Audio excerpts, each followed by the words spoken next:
के लिए का पक्षधर है जिन मूल्यों की बात आज हम कर रहे थे, लेकिन हिंदी समाज इस साहित्य से अप्रभावित है। वो प्रेमचंद को पढ़ता है, वो प्रसाद और निराला को भी पढ़ता होगा, इतना थोड़ा बहुत पढ़ता होगा, लेकिन जिन मूल्यों को साहित्य में प्रतिष्ठित किया गया और जिन मूल्यों पर आज भी साहित्य जमा हुआ है, अड़ा हुआ है, उन मूल्यों का कोई खास प्रभाव हिंदी समाज पर नहीं है। तीसरी बात, हिंदी का मध्य वर्ग स्वयं अपनी भाषा और अपनी परंपरा से विपथगामी है। हिंदी उसके लिए कोई मुद्दा ही नहीं है। उसके लिए मुद्दा है कामयाबी, सफलता। वो भाषा को अगर चूल्हे में डाल, सारे हिंदी अखबार, इस समय हिंदी में एक अखबार नहीं है जो सत्ता के विरोध में कुछ कहता हो, एक अखबार नहीं। अंग्रेजी में फिर भी कम से कम 5-10 अखबार तो हैं, दूसरी जो हमारी भारतीय भाषाएं हैं उनमें भी हैं, लेकिन हिंदी में नहीं है।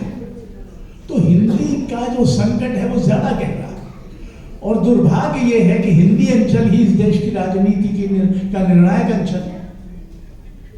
सबसे गरीब है, सबसे बेरोजगार है, और सबसे अंधा भी है, और उसका मध्य वर्ग पूरी तरह से, हमारे मित्र कह रहे थे, बावजूद इसके कि वहां दलितों का भी उत्थान हुआ है और स्त्रियों ने भी अपनी आवाज उठाई इत्यादि इत्यादि, लेकिन अगर आप आंकड़े देखें, क्योंकि मेहरोत्रा साहब ने आंकड़ों की बात की, तो स्त्रियों, बच्चों, अल्पसंख्यकों और आदिवासियों के विरुद्ध हिंसा, हत्या, बलात्कार और तरह तरह के अत्याचार के जो इस सरकार द्वारा जारी आंकड़े हैं, हालांकि इस सरकार द्वारा जारी हर आंकड़े को संदेह की दृष्टि से देखना चाहिए, लेकिन बहरहाल फिर भी जो आंकड़े हैं उनमें 70% अपराध हिंदी अंचल में होते हैं। तो हिंदी अंचल में ही ये युद्ध सबसे विकराल होने वाला है, और वहां सौभाग्य ये है, मैंने एक बार और अनहद ने ये आयोजित किया था, उनसे मैंने कहा था कि सौभाग्य ये है कि पिछले 10 वर्षों में किसी महत्वपूर्ण हिंदी लेखक ने अपना पाला नहीं बदला।